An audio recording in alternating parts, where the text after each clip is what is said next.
C'est l'info, votre double page info du week-end, Martin Arnaud.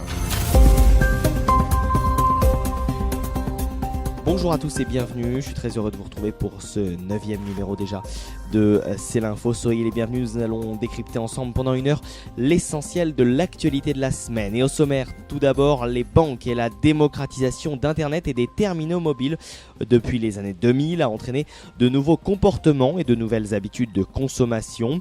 L'impact sur les banques, actrices centrales de l'économie, a été considérable. Alors comment agissent les banques traditionnelles aujourd'hui? Quel est également le poids de ces néobanques et surtout comment les différencier? Toutes les réponses à vos questions avec Laurent Trichet et Frédéric Bois du cabinet Cefamor Conseil. Un millénial à la chancellerie. Dimanche 15 octobre, les Autrichiens ont accordé 32% des suffrages aux conservateurs chrétiens de l'OVP et à leur dirigeant Sebastian Kurz, 31 ans seulement, chargé de former le prochain gouvernement. Et ainsi, au travers de cette élection, l'Autriche remet son destin entre les mains d'un jeune homme au visage lisse qui pourrait bien, dans les semaines qui viennent, devenir l'un des plus jeunes dirigeants du monde. Fabien Hébert des Yeux du Monde nous analyse la situation. L'Espagne et la Catalogne, une nouvelle fois, le président Carles Puigdemont a déclaré jeudi qu'il ne convoquerait pas d'élections régionales en Catalogne pour surmonter son conflit avec Madrid, faute de garanties suffisantes du gouvernement qui a demandé la mise sous tutelle de sa région. Le Parlement doit en tout cas se prononcer sur les suites à donner. Et dans le même temps, Franck Payanav a passé le début de la semaine à Barcelone et il a notamment pu s'entretenir avec Montserrat Bessès, journaliste à TV3, chaîne de télévision catalane et pro-indépendantiste mise sous tutelle par Madrid. Vous entendrez sa réaction dans cette émission. Soyez les bienvenus à l'écoute de la 9e édition de C'est l'info. Nous sommes partis pour une heure d'information, d'analyse et d'écriture.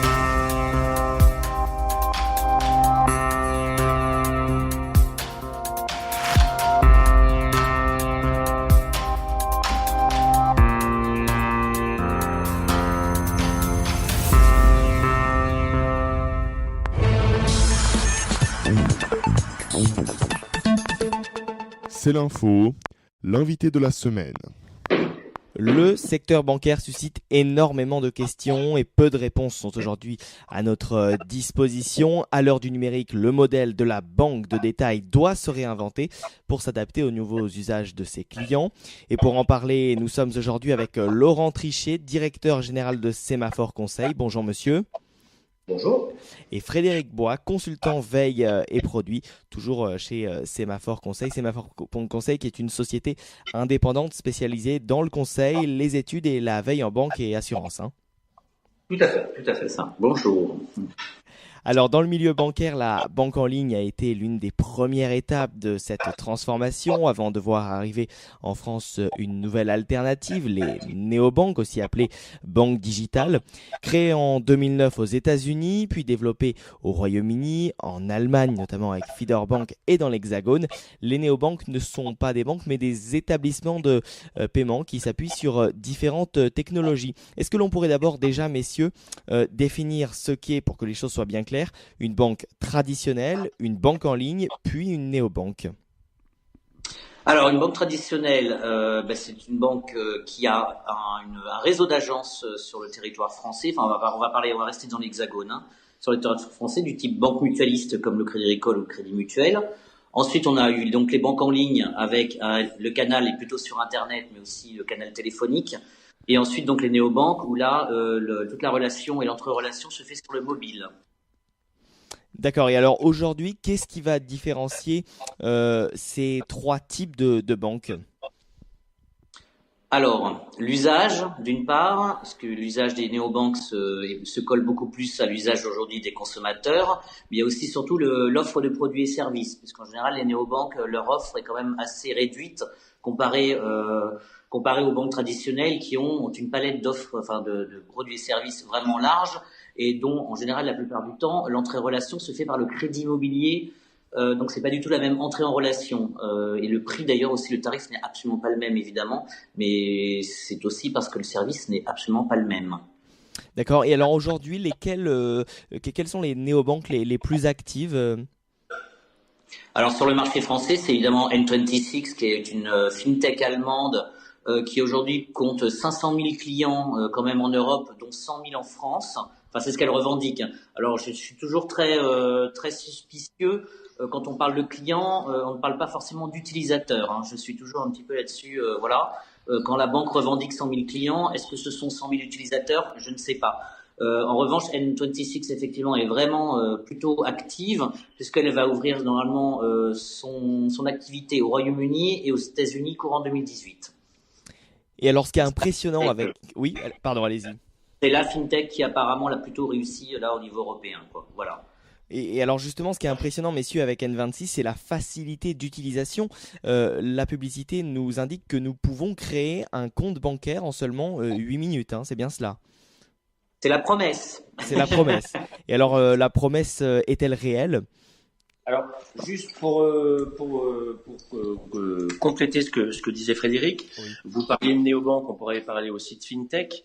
N26 s'est beaucoup illustré dernièrement puisque c'était, on va dire, la première fintech à proposer l'ouverture d'un compte courant avec une carte de paiement et des services associés, alors que plein d'autres fintech dont on entend parler beaucoup, je pense par exemple à Yomoney ou à WeSave ou à d'autres, qui proposent, elles, on va dire, qui ont une activité beaucoup plus centrée sur l'épargne et les placements. D'accord? Donc N26, c'est beaucoup illustré en raison d'une offre en compte courant qui vient concurrencer très très frontalement les banques traditionnelles, mais aussi les banques en ligne ou les banques directes. Hein. Ça, c'est un point extrêmement important à préciser dans cette introduction. Oui, je peux parler de N26, mais effectivement, les Yomoney en France sont déjà très actives aussi. Mais chacun, parce qu'en fait, en général, les fintech, les néobanques se spécialisent dans une activité au départ. Il y a eu Sophie aux États-Unis qui est partie du crédit pour les étudiants et aujourd'hui a toute une gamme de produits et services. Au départ, ils ciblent sur un produit, ils ciblent sur un marché et un segment de clientèle, et après, au fur et à mesure de leur activité, ils se déploient. Donc on verra pour l'instant, parce que N26 en Allemagne n'a pas du tout la même offre qu'en France. Hein. Là-bas, ils ont déjà une offre de découvert, une offre de crédit, c'est beaucoup plus développé. Hein. Et alors, est-ce que l'on pourrait néanmoins imaginer dans 5-10 ans avoir sa banque uniquement donc en ligne sur le mobile et pouvoir donc effectuer des crédits immobiliers, pouvoir jouer sur les marchés financiers et aussi donc utiliser ce compte comme son compte courant, tout cela uniquement grâce à une néobanque? Alors oui, tout à fait, en sachant que il ne faut pas les oublier quand même, elles pèsent encore à hauteur de 90% du marché. Non, je pensais aux banques généralistes, aux banques traditionnelles, qui, aux côtés de leur réseau, ont développé aussi la banque par téléphone et la banque par Internet ou la banque en ligne. Ne les oublions pas, elles pèsent, c'est elles qui dominent outrageusement le marché. Et aussi les banques en ligne, du type ING, Boursorama ou d'autres, Fortuneo. Vous parliez tout à l'heure en fait de la possibilité de souscrire en quelques minutes à un compte courant. Ça, c'est un point sur lequel il se passe énormément de choses en ce moment. C'est un peu le nerf de la guerre. C'est comment acquérir un client en compte courant de la façon la plus fluide possible. Et là, c'est vrai que toutes les fintech ou bon nombre de fintech ont mis en place des process d'acquisition et de souscription, qui sont extrêmement fluide, rapide, très connivant aussi dans le ton qui est employé. Et donc, du coup, les banques traditionnelles en ligne ou à réseau commencent à bouger très fortement là-dessus. On l'a vu très dernièrement avec le groupe Crédit Mutuel Arkea, donc autrement dit le Crédit Mutuel de Bretagne, qui a lancé un process de souscription en ligne à un compte courant extrêmement fintechien, si je puis dire. D'accord. Donc, là, un des grands enjeux, c'est comment mettre en place ces process d'acquisition sans que ça prenne un temps fou et sans qu'il y ait d'échanges papier, de manière à ce que le client, en quelques jours, reçoive son moyen de paiement, à savoir sa carte. Et là, c'est vrai que les fintech N26 surtout est très performante, mais vous avez des processus qui ont été mis en place par des banques traditionnelles. Je pense à Arkea, mais aussi au Crédit Agricole, par exemple, qui lui aussi a mis en place un process qui permet d'accéder très rapidement à un nouveau compte associé à un compte courant, associé à une carte, pardon. Donc finalement, on se rend compte que les banques en ligne qui sont proposées par les banques traditionnelles, Crédit Agricole à Before Bank, Crédit Mutuel, Arkea et Fortuneo, BNP Paribas et Hello Bank, eh bien ces banques en ligne se retrouvent chevauchées entre les banques traditionnelles qui sont les banques de monsieur et madame tout le monde et ces néobanques qui elles évoluent de plus en plus. Hein. Oui, tout à fait, ouais, mais là, en fait, les établissements traditionnels ont créé ex nihilo leur propre banque en ligne, le Crédit Agricole avec Before Bank par exemple, mais après d'autres établissements bancaires ont acheté des véhicules de banque en ligne. Je pense en particulier par exemple au Crédit Mutuel qui avait acheté Monabank. Ex-Banque Conti, Société Générale qui avait acquis Boursorama. Donc, soit création ex nihilo, soit rachat d'une banque en ligne qui existait des fois depuis très très très longtemps. Et l'histoire se répète. Et l'histoire se répète, tout à fait. Et alors, lorsque vous voyez, messieurs, la BNP Paribas racheter, par exemple, le compte Nickel, qui là ne s'appuyait absolument pas sur des données informatiques, puisque le compte Nickel, c'était purement et simplement l'achat d'un compte, enfin, l'ouverture d'un compte en banque depuis un tabac presse, par exemple. Qu'est-ce que cela vous inspire ? Alors, tout d'abord, c'est vrai, un processus d'ouverture qui était ultra rapide. Nous, on l'avait testé dans un bureau de tabac parisien. Et c'est vrai qu'en l'espace de 6 minutes, il était possible d'ouvrir ce compte et de repartir avec sa petite box dans laquelle une carte Mastercard était intégrée. Alors, petite nuance, il ne s'agit pas d'un compte courant au sens BNP ou Crédit Agricole du terme. Là, le compte est équipé, c'est un compte de support, avec derrière une banque, à savoir Arkea, qui gère tout le back-office. Et c'est une carte prépayée, en fait, hein, que vous alimentez à partir d'un autre compte. Donc, on n'est quand même pas tout à fait dans la même optique qu'un compte courant adossé à une carte de débit, classique. D'accord ? Je pense que BNP Paribas a aussi, en rachetant le compte Nickel, en a profité pour racheter des compétences et puis aussi pour racheter un portefeuille de clients qui n'étaient pas forcément clients BNP Paribas ou de banques traditionnelles, ou qui ne voulaient plus l'être. C'est une segmentation, hein. Parce qu'en fait, ils veulent vraiment pas cannibaliser entre leur offre traditionnelle BNP Paribas ou Hello Bank avec le compte Nickel qui est tout un autre type de clientèle. C'est une manière de segmenter le marché en proposant plusieurs offres. D'accord.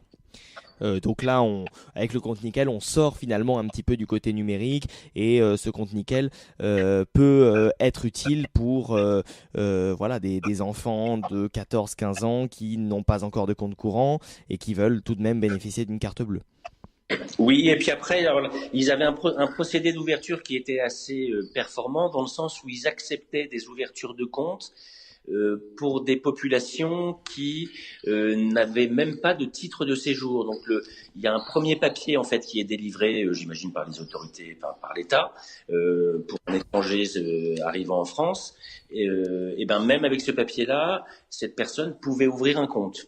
Donc il y a des formalités, il y avait, je dirais, des barrières à l'entrée, si je puis dire, qui sont beaucoup moins importantes et qui permettent donc du coup après d'ouvrir ce compte plus facilement, mais ce compte n'étant pas, ne proposant pas de découvert ou d'assurance, ou vous voyez.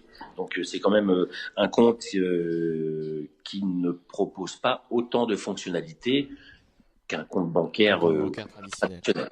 Ouais. Alors revenons à présent à cette opposition donc banque traditionnelle, néobanque. Est-ce que, messieurs, finalement, les banques traditionnelles ne sont-elles pas en train de prendre du retard ? Exemple très simple, l'intégration du paiement sur mobile. N26 a lancé donc sa version Apple Pay cette semaine. Des banques plus traditionnelles telles que le Crédit Agricole, la BNP Paribas, y sont encore hostiles ou en tout cas se lanceront là-dedans à la fin de l'année prochaine. Y a-t-il donc un fossé entre ces deux types de banques ? Non, il n'y a pas de fossé, il y a surtout un fossé entre les possesseurs d'Android et les possesseurs d'iPhone. Puisqu'en fait déjà depuis l'année dernière, BPCE, le groupe BPCE, Banque Populaire et Caisse d'Épargne, propose déjà Apple Pay, donc N26 n'est pas le premier sur le marché. Orange Cash, qui était l'un des moyens de paiement d'Orange, on peut aussi payer via Apple Pay. Il y a aussi Carrefour Bank, on peut payer avec Apple Pay. Donc en fait, tout le monde suit. La seule différence pour adopter le wallet, parce que ça n'est qu'un wallet Apple Pay, on met à l'intérieur sa carte bancaire classique, on reste toujours dans l'architecture carte traditionnelle. C'est en fait le problème de négociation de commission entre Apple Pay et les banques. Mais donc en fait les banques ne sont pas du tout en retard, d'autant plus que là vous évoquez BNP Paribas et Crédit Agricole proposent de leur côté Paylib et maintenant depuis peu Paylib sans contact, enfin Paylib sur mobile, qui permet de payer en magasin avec son téléphone Android et aussi sans contact. Donc c'est exactement la même version. Et d'ailleurs je pense que les banques françaises prennent pas mal d'avance là-dessus grâce à Paylib, puisque pour l'instant en France on n'a toujours pas Android Pay qui est arrivé pourtant dans certains pays comme le Royaume-Uni ou les États-Unis. Pour l'instant, voilà, Apple Pay avance petit à petit, le paiement sans contact arrive un petit peu, ça commence à se développer, ça va aller très très vite, je pense. Après, tout dépend mais les banques françaises ne sont pas en retard grâce à Paylib. Après, est-ce que Paylib est adopté, les usages, tout dépend de la communication qui est faite autour, mais en tout cas, voilà, pour moi, elles ne sont pas en retard. Voilà. Et moi, je rajouterais aussi que c'est une tradition française aussi. Le fait que les banques se coordonnent entre elles pour déployer des formats de paiement qui soient universels sur le territoire, ça c'est vraiment une tradition et une grosse force française avec la carte bancaire et puis qui avait été reprise par toutes les banques et qui a permis à tous les Français de faire des paiements partout, de faire des retraits partout qui ont très longtemps gratuits. Ça, c'était une des grandes forces des banques françaises de s'être unies via le groupement des cartes bancaires. Et là, je pense que Paylib, Frédéric parlait du Crédit Agricole, on a la Banque Postale, mais il y a la Banque Postale, la Société Générale, il y a le Crédit Mutuel qui a rejoint Paylib aussi. Donc, il y a de plus en plus de mammouths bancaires qui rejoignent cette solution qui pourra peut-être aussi s'imposer et lutter contre d'autres mammouths d'une grande taille, certes, mais qui ne sont pas encore aussi développés en France. Je pense à Apple Pay ou d'autres. La bataille, elle est vraiment sur la possession de quel type de téléphone on a, parce que sachant que Apple ne veut absolument pas qu'il y ait d'autres moyens de paiement utilisant le NFC de son téléphone, on n'a pas le choix que d'utiliser Apple Pay avec un iPhone. On ne peut pas utiliser d'autres moyens de paiement. Et rappelons... Je dis qu'en Australie là-dessus, elle a été perdue. Ouais. Voilà. Donc pour l'instant, c'est vraiment pour moi la guerre, elle est entre utilisateurs d'iPhone et utilisateurs de téléphones type Android. En revanche, effectivement, pour une banque, c'est important d'adopter Apple Pay parce que en général, les possesseurs d'iPhone, au niveau marketing, sont des prescripteurs. Ce sont les gens qui sont un petit peu en avance sur les usages et ce sont plutôt des early adopteurs. Voilà. Si ça, c'est assez intéressant en matière de marketing. Et rappelons néanmoins que Apple prélève une commission sur chaque paiement effectué avec Apple Pay. J'imagine, par contre, je ne sais pas le montant, et que c'est ça qui est aussi le nerf de la guerre, comme dans tous les, comme Mastercard aussi prend un prélèvement ou Visa. Tout cela c'est une question je pense que tout dépend des volumes, voilà. Tout cela est évidemment très stratégique. Pour revenir à la montée en puissance de ces fintechs, y a-t-il des choses, des contraintes auxquelles elles sont confrontées ou auxquelles elles seront confrontées plus tard, ces fintechs, ces néobanques ? Les contraintes réglementaires, justement, c'est toute la politique en ce moment, la politique qui se joue au niveau européen, parce que d'une part, chaque régulateur est en train de se poser la question est-ce qu'on doit jouer ce qu'on appelle la politique du bac à sable, c'est-à-dire appliquer une réglementation différente entre les acteurs traditionnels et les fintechs. En France, c'est non, on veut que la réglementation soit identique entre banques et fintech, il n'y ait pas de ce qu'on appelle cette politique du bac à sable.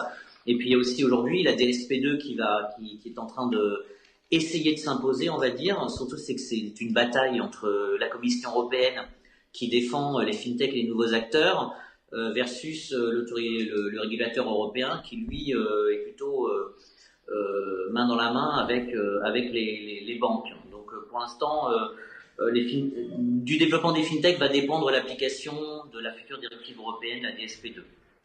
Alors messieurs, on a parlé donc de ces banques traditionnelles, on a parlé des banques en ligne, on a parlé des néobanques, mais on n'a pas parlé des opérateurs téléphoniques. Orange Bank, dont le lancement a maintes fois été reporté, verra enfin le jour le 2 novembre. L'opérateur télécom aux 30 millions de clients veut bousculer les banques traditionnelles avec une offre 100% mobile quasi gratuite, reprenant donc l'exemple de N26, et il espère ainsi attirer 2 millions de clients bancaires d'ici 10 ans. Son concurrent SFR Altis envisage de lui emboîter le pas d'ici à 2019. Là aussi, les opérateurs décident d'arriver sur le métier de la banque. Est-ce que c'est un métier qui sera porteur pour eux ? C'est ce qu'ils espèrent en tout cas.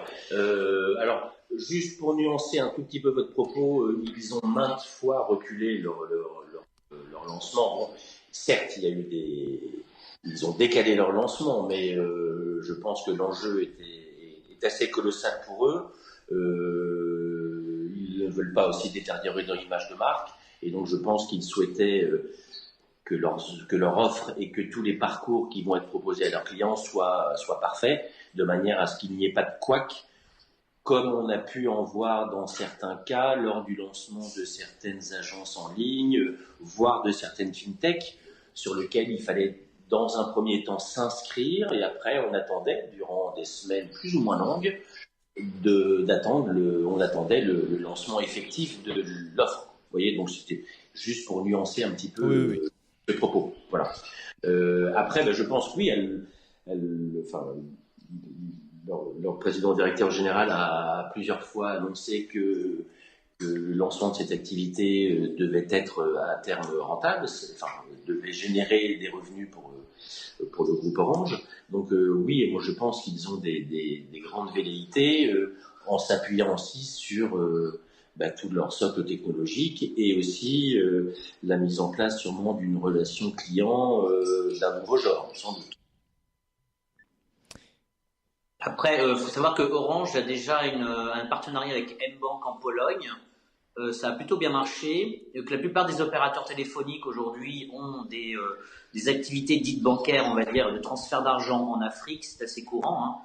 Aujourd'hui, on a Orange Money justement en Afrique, ou M-Pesa qui est un vrai succès, puisque le modèle africain en matière bancaire est à regarder de près au niveau innovation. Mais après on a O2 en Allemagne, c'est pas Orange sera pas le premier dans le monde à lancer une offre. Après aujourd'hui, je pense qu'au départ, le coût de recrutement va sans doute être pas évident de trouver de la clientèle tout de suite. C'est pour les banques en ligne, c'est pareil. On peut pas acquérir une clientèle comme ça si rapidement et sans investir beaucoup d'argent.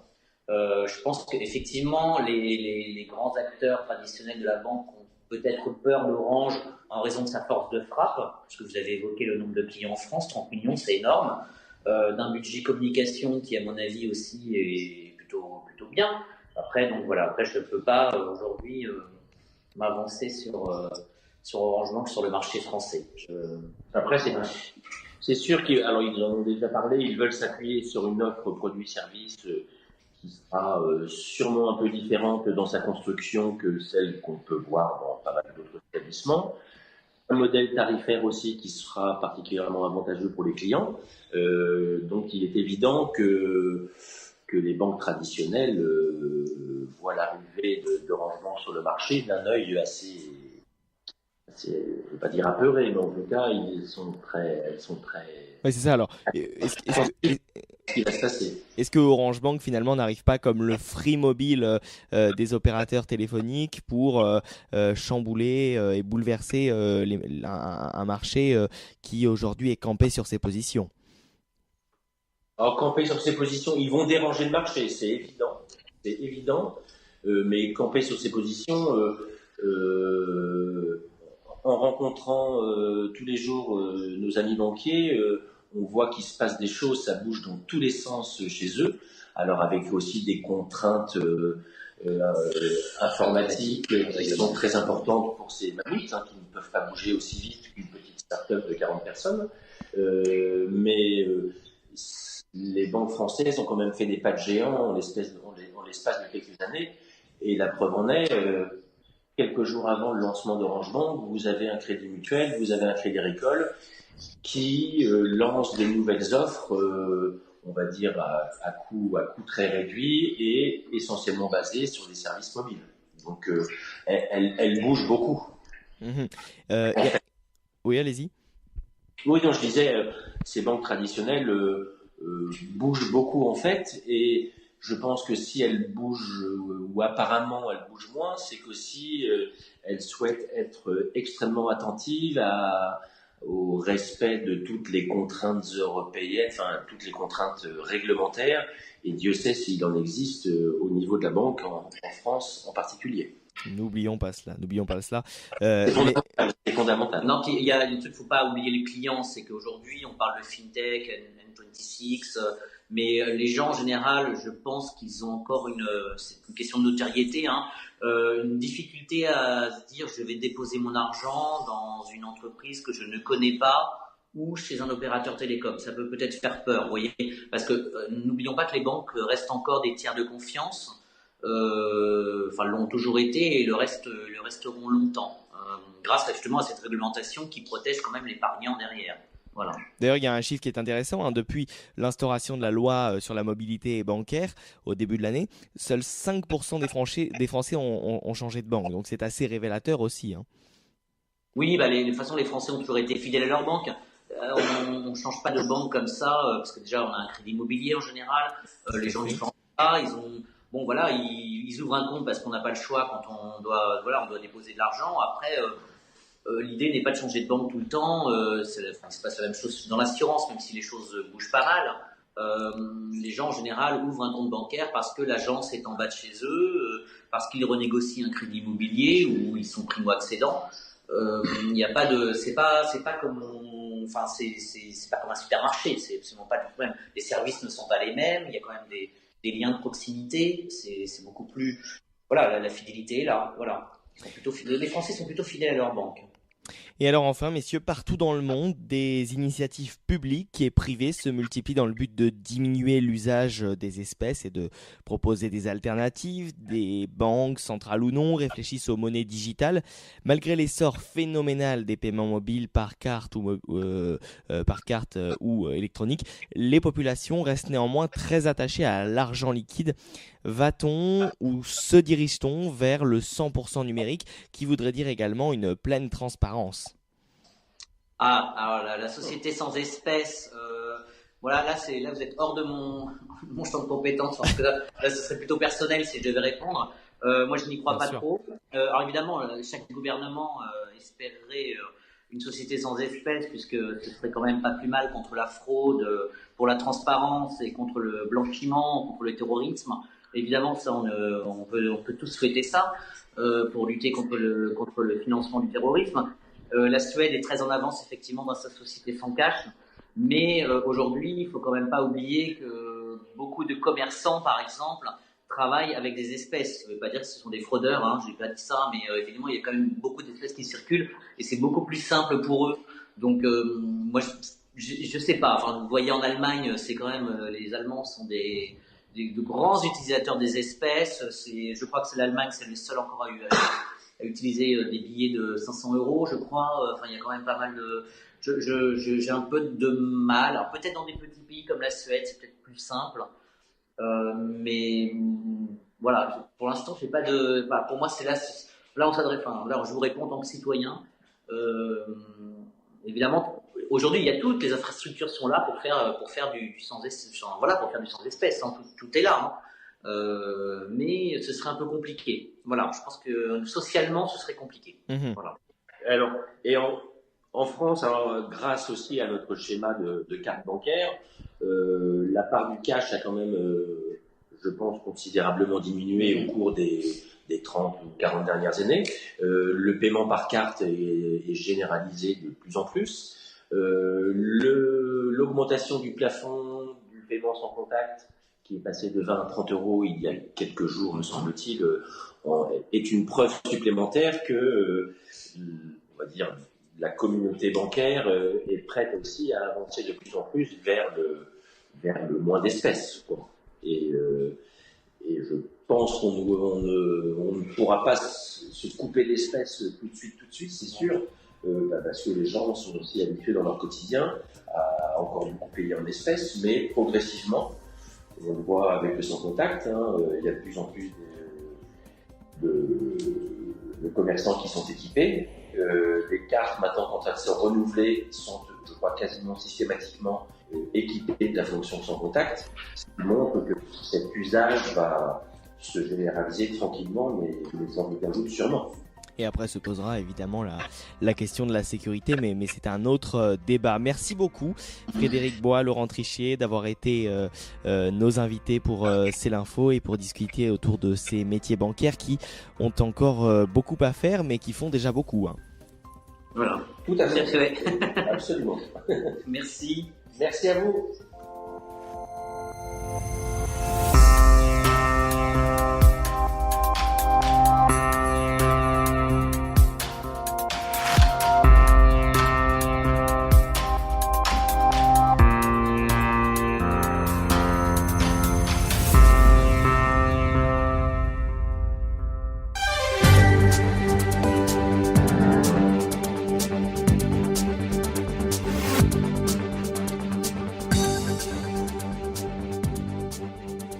La chronique des yeux du monde à présent avec Fabien Herbert. Bonjour Fabien.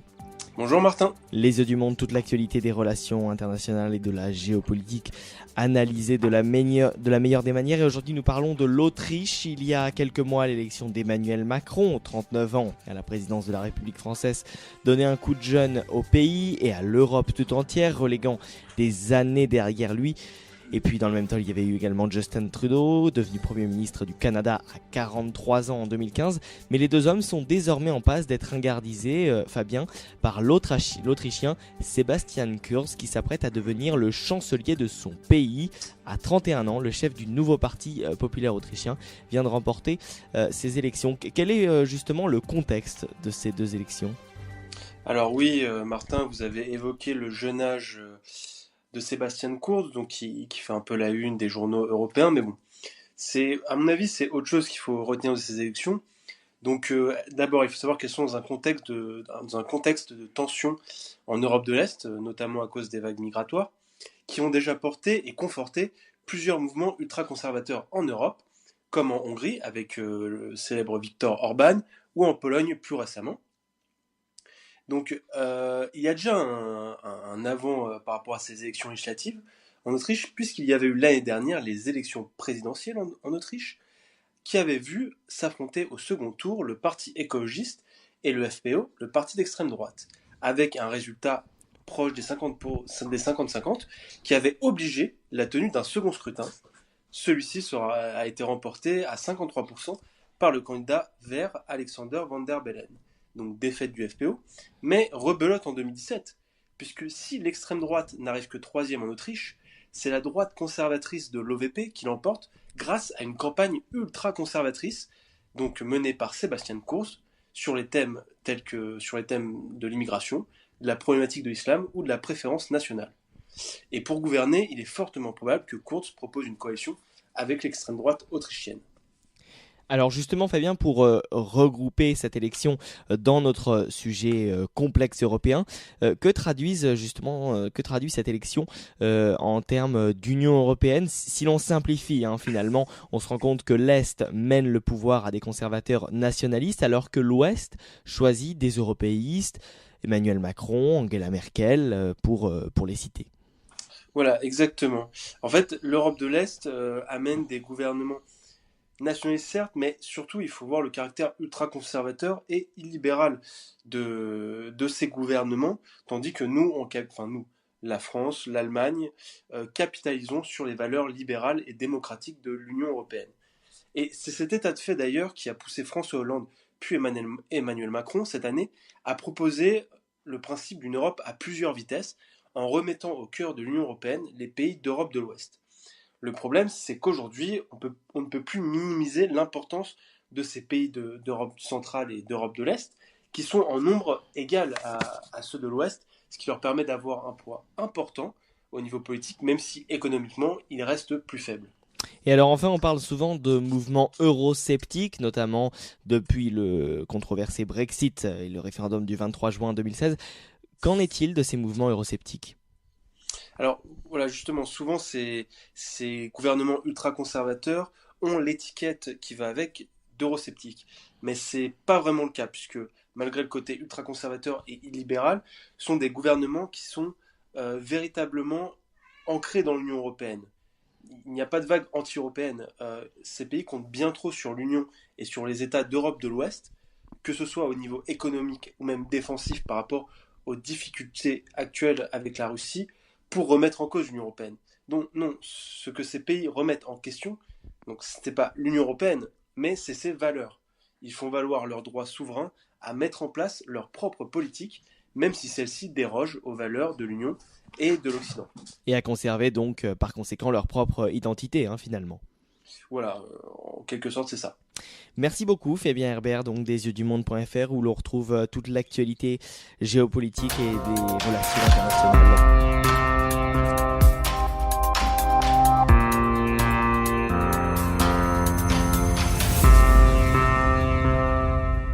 Semaine après semaine, le feuilleton se poursuit en Catalogne entre Carles Puigdemont, Mariano Rajoy. Le président catalan a justement refusé jeudi de convoquer des élections régionales anticipées, je vous le disais en début d'émission. Et surtout, Carles Puigdemont laisse le Parlement de Catalogne décider des suites à donner de la mise sous tutelle de la région. Et justement, Franck Payanav, notre correspondant C'est l'Info à Pau, s'est rendu à Barcelone en début de semaine. Nous avons enregistré ensemble un duplex mardi soir.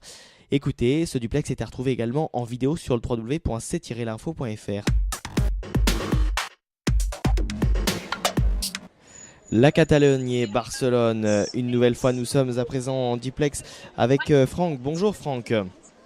Bonsoir Martin, bonsoir à tous. Bonsoir, en effet, puisqu'à l'heure où nous enregistrons ce duplex, il est 20h35 et nous sommes le mardi 24 octobre.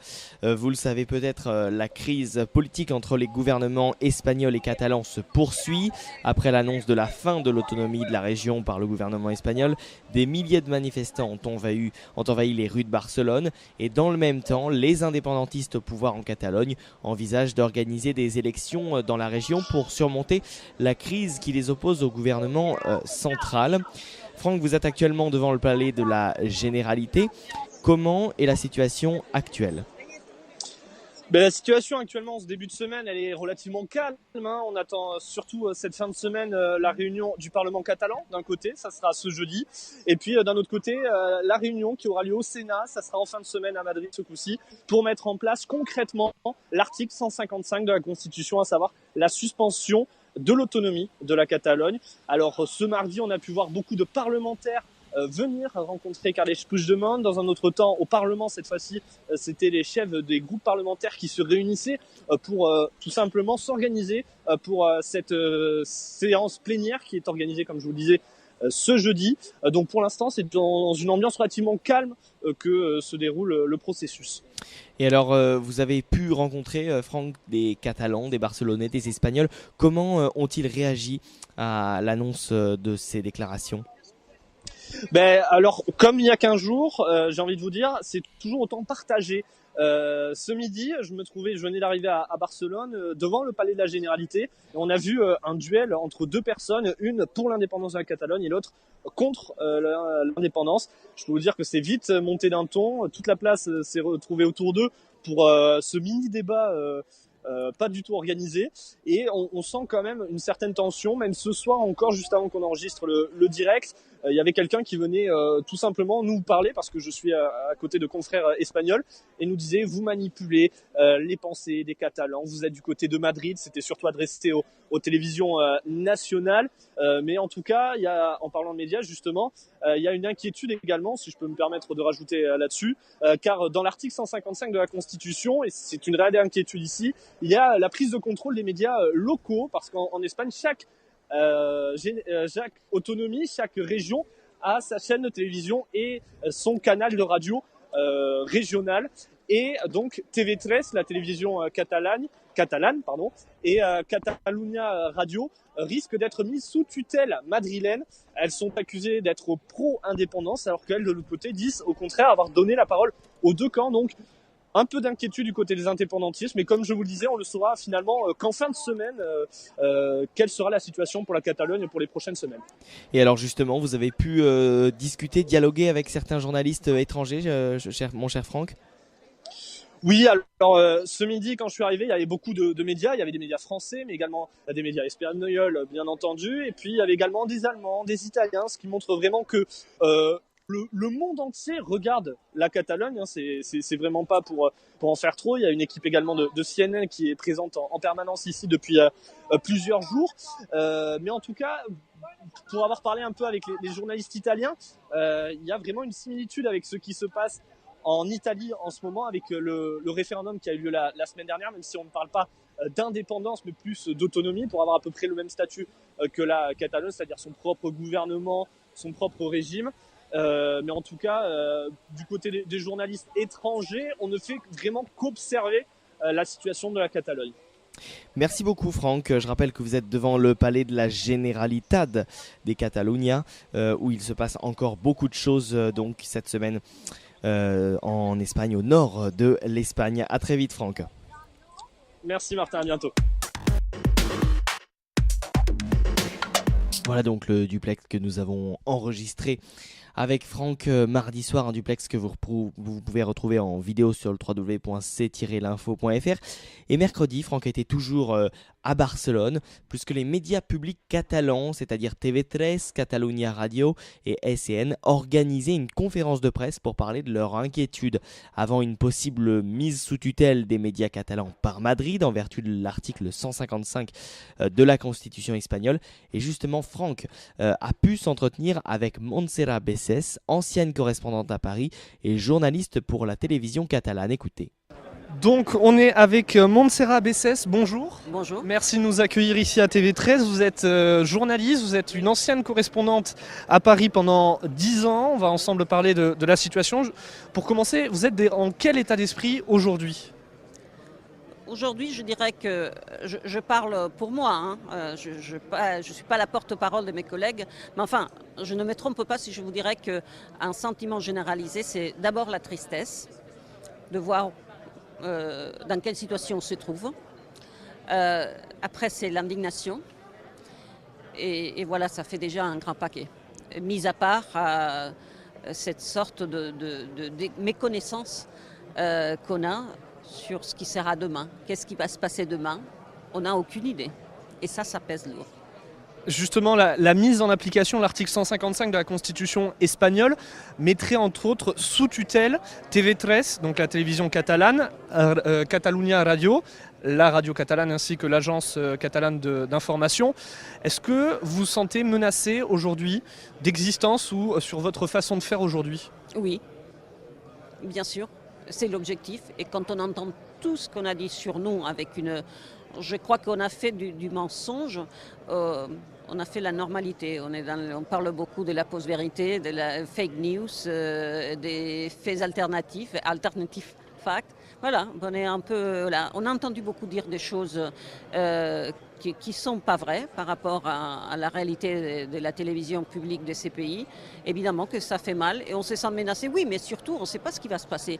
C'est-à-dire cette intervention que déjà a parlé au XXIe siècle en Europe occidentale, dans l'Union européenne, on parlait d'une intervention des médias publics. Ça nous rappelle vraiment des choses d'autres latitudes, pas exactement d'ici, mais surtout, on ne sait pas quelle forme ça va prendre. Est-ce qu'ils vont nous dire que, étant donné la situation, il n'y a pas d'argent pour faire notre travail et que donc il y a trop de monde? C'est une possibilité qu'on aborde les côtés économiques. Est-ce qu'on va remplacer les directeurs de la chaîne et les chefs des infos et ils vont nous mettre quelqu'un d'autre qui va nous commencer à donner des ordres? Non mais on rêve. Donc on ne sait pas. On ne sait pas. Et c'est pas nos savoirs. C'est dur. Et du coup, quelles sont les solutions dont vous pourriez disposer afin d'empêcher la mise sous tutelle de TV13, afin de protéger cette entité qui existe depuis près de 34 ans. Quelles seraient les solutions que vous pourriez mettre en place? On n'a pas des solutions magiques. Pour l'instant, on a dit qu'on continue à travailler. On continue à travailler parce que c'est la seule chose qu'on sait faire. On continue à travailler et on va travailler comme on sait faire. En ce qui concerne les infos et toute la maison, je crois que on est un respect pour les droits des savoirs du citoyen. On est pluriel, malgré tout ce qu'on dit, on est pluriel. On donne la voix à tout le monde et on va continuer à le faire. On pourra? Je ne sais pas. J'ai aucune idée. Je ne sais pas comment, dans ces pays, en 2017, on peut intervenir des médias publics. Je ne sais pas s'il rentrera un monsieur par la porte qui va nous dire comment il doit être les conducteurs du journal télévisé, qui va nous dire non, il n'y a pas d'argent pour faire ces sujets sur ces documentaires sur les attentats de Barcelone. C'est ce que je suis en train de travailler en ces moments. Donc vous ne pouvez pas aller en Belgique, vous ne pouvez pas aller en France, vous pouvez pas aller à Madrid parce qu'il n'y a pas d'argent. Bon, c'est une possibilité. Est-ce qu'ils vont nous dire non, il faut que vous interviewez cette personne et pas celle-ci. Il faut dire ceci de cette personne, pas cela. Et ils vont nous faire une censure à ces niveaux-là. On n'a aucune idée. Ça ne va pas être facile, de toute manière, pour personne. Mais la seule chose, défense, écoutez, pour l'instant, travailler et faire ce qu'on sait faire. Quand on saura quel visage a la menace, on pourra réagir. Mais je ne peux pas vous dire non, on va faire une barrière pour que personne ne rentre dans cette télé. Non, je ne sais pas même pas comment ça va se passer. On suivra tout ça en tout cas sur C'est l'Info. Merci beaucoup en tout cas d'avoir accepté notre invitation. C'est moi qui vous remercie. Merci beaucoup.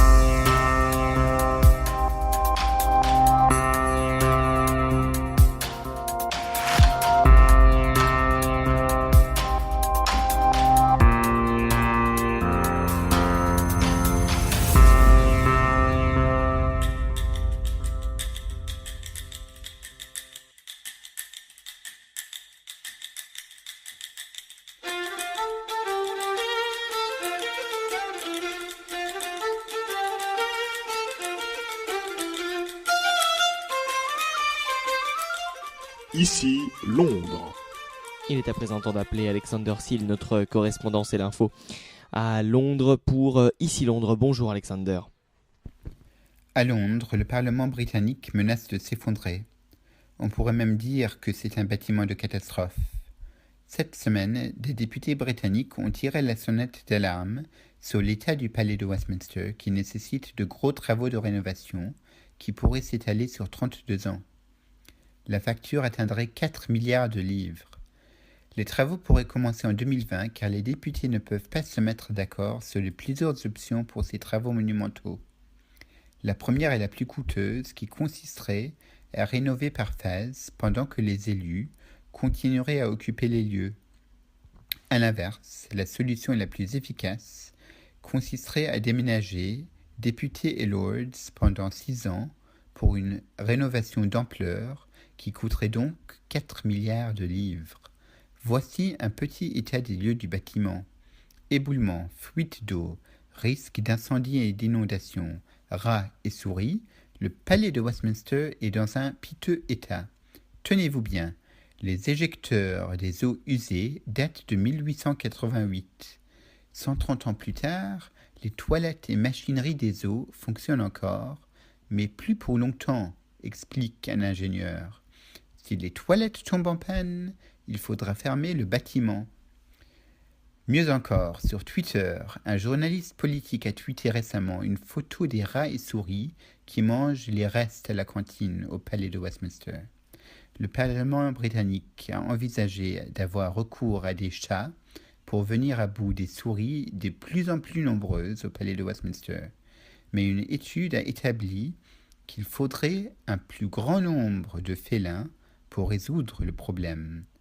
La députée conservateur Anne McIntosh a suggéré de recourir aux chats d'un refuge voisin de Westminster afin de résoudre une fois pour toutes le problème de la multiplication des souris.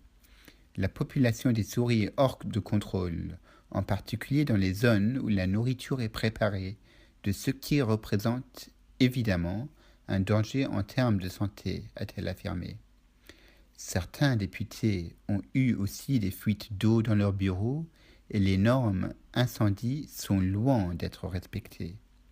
En attendant les travaux à Westminster, on est plutôt inquiet et comme on dit en Angleterre, keep calm and carry on.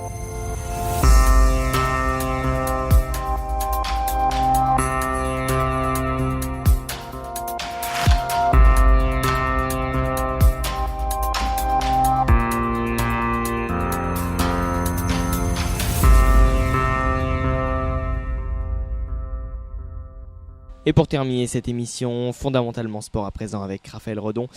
Et aujourd'hui, Raphaël, vous nous parlez de rugby, de 15 de France et de tournée automnale.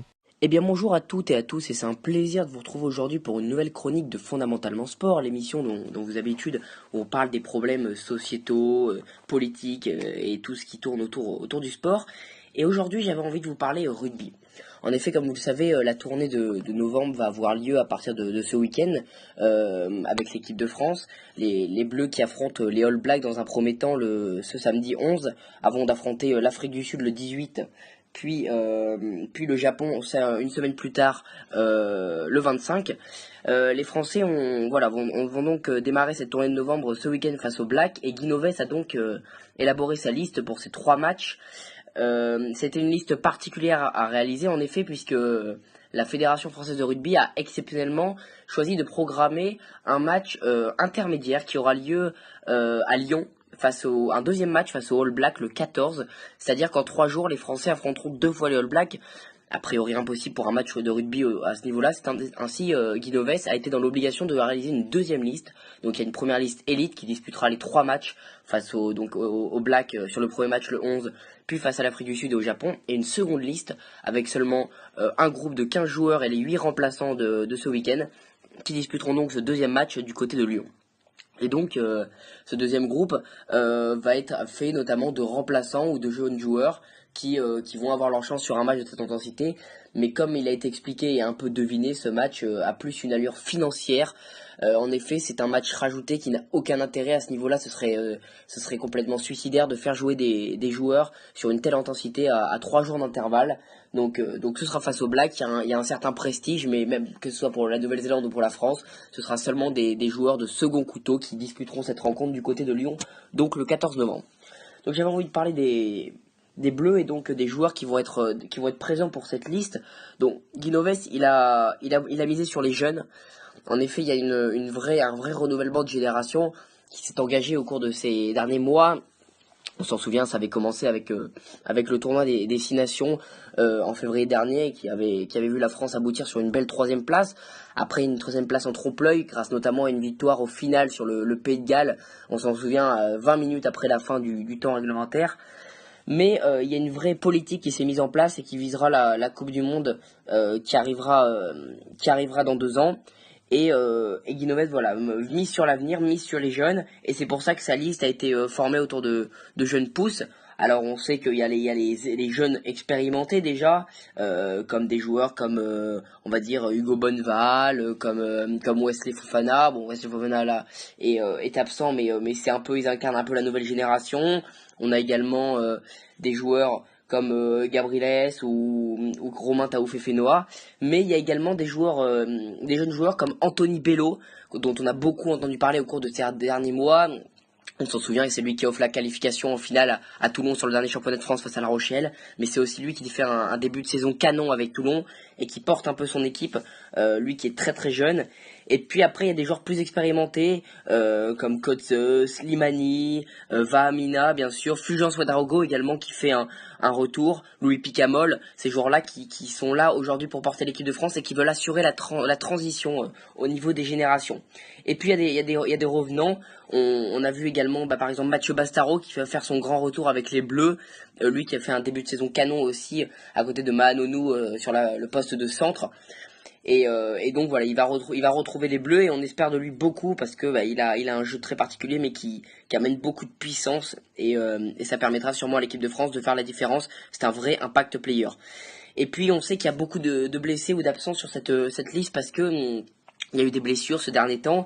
On peut citer comme ça sur une liste non exhaustive Cyril Bay, Yacouba Camara, Damien Chouli, Lohan Goujon, Camille Lopez aussi dernièrement qui s'est gravement blessé. Donc c'est des blessures significatives, donc faut renouveler cela.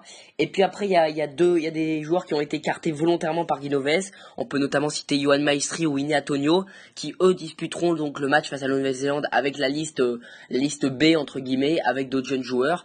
Ils joueront ce match d'à côté et ça permettra donc au cadre de se reposer. Donc voilà un peu pour la liste, les gros noms à retenir, les jeunes qui arrivent. Donc voilà, il y a une vraie génération, un renouvellement. Guinoves a beaucoup de boulot en vue de la Coupe du Monde qui se déroulera au Japon. Et il sait qu'il a peu de temps pour réaliser des grosses performances. Il est entre guillemets à chaque match sur la sellette. On sait que même s'ils finissent 3e du tournoi destination avec une défaite face au Pays de Galles, ça va être une toute autre valeur. On finissait 5e. Enfin, il y a une vraie importance de ces matchs. Alors on sait que c'est les tournées de novembre, c'est le début de saison, les joueurs sont ont un peu encore du mal. Bon, il y avait les premiers matchs de Coupe d'Europe, mais c'est encore compliqué de complètement juger le niveau des Bleus. Mais il y a 3 matchs d'une importance capitale avec 2 sommets internationaux face à la Nouvelle-Zélande et l'Afrique du Sud qui se sont rencontrés il y a encore peu de temps sur le Four Nations. Et puis il y a ce match contre le Japon qui a une valeur. Alors faudra se mettre en confiance face à cette équipe, mais surtout dans le lieu puisqu'elle se disputera à la U Arena de Nanterre, toute nouvelle salle en configuration rugby qui accueillera environ 70 000 personnes et en configuration cancer 40 000 personnes. Donc c'est une vraie belle salle où le Racing Métro jouera dès l'an prochain en top 14 et en Coupe d'Europe. Donc c'est une salle extraordinaire qui va pouvoir accueillir son premier match de rugby. Elle a été inaugurée par les Rolling Stones, donc premier événement sportif d'envergure. On va recevoir le Japon qui accueillera la prochaine Coupe du Monde, qui grandit peu à peu. Et donc après 2 matchs qui seront compliqués face à l'Afrique du Sud, face à la Nouvelle-Zélande, donc on connaît pas encore le résultat, mais on se doute que ça risque d'être très compliqué. Eh bien le Japon sera là pour avoir un vrai état des lieux. Mais on attend vraiment de l'équipe de France du jeu, de l'envie, un vrai schéma tactique, une vraie ligne de conduite, parce que ce qu'il a manqué également, c'est qu'on n'a pas vraiment trouvé l'identité de jeu de cette équipe de France. On ne sait pas vraiment où elle veut aller et qu'est-ce qu'elle cherche avec ces joueurs-là. Donc Guinoves a tout intérêt à trouver un schéma tactique autour de joueurs cadres, bien sûr. Alors il y a des joueurs qui changent. On sait que les blessures, les absences, les mauvaises performances entraînent des changements en équipe de France, mais il est important de trouver une vraie trame qui nous permettra au mieux de faire valoir nos qualités. On sait on a des joueurs très puissants et techniques aussi, et c'est important de mettre en valeur ça pour pouvoir au mieux contrer les Blacks et l'Afrique du Sud, même si on sait que les Blacks et même l'Afrique du Sud arriveront en favori du côté du Stade de France. Donc voilà pour cette petite chronique, j'avais envie de revenir sur ça. C'est vrai qu'on n'avait pas parlé beaucoup de rugby et c'était l'occasion. On aura encore l'occasion d'en reparler bien sûr, parce que peut-être pour faire un débrief de ces 3 matchs qui risquent d'être très importants, capital pour l'avenir de l'équipe de France. L'équipe de France de rugby reste une équipe de très haut niveau, très compétitive au niveau international, mais elle a besoin de trouver ses valeurs pour arriver à réussir dans les années futures. Donc voilà pour cette chronique de Fondamentalement Sport, c'était un plaisir de vous la présenter, et puis nous on se retrouve très bientôt. Allez, salut à tous.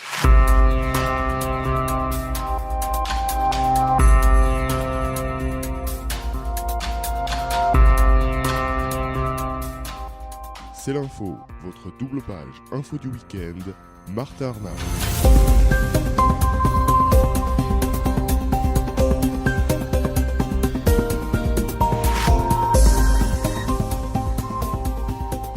Et bien voilà, c'est la fin de cette émission. Merci à toutes celles et ceux qui m'ont aidé à la préparer. Nous nous retrouvons bien sûr la semaine prochaine pour un nouveau numéro de C'est l'info. Vous nous retrouvez également en podcast sur iTunes et sur le www.c-l'info.fr pour l'essentiel de l'actualité, chaque jour, chaque heure de votre journée.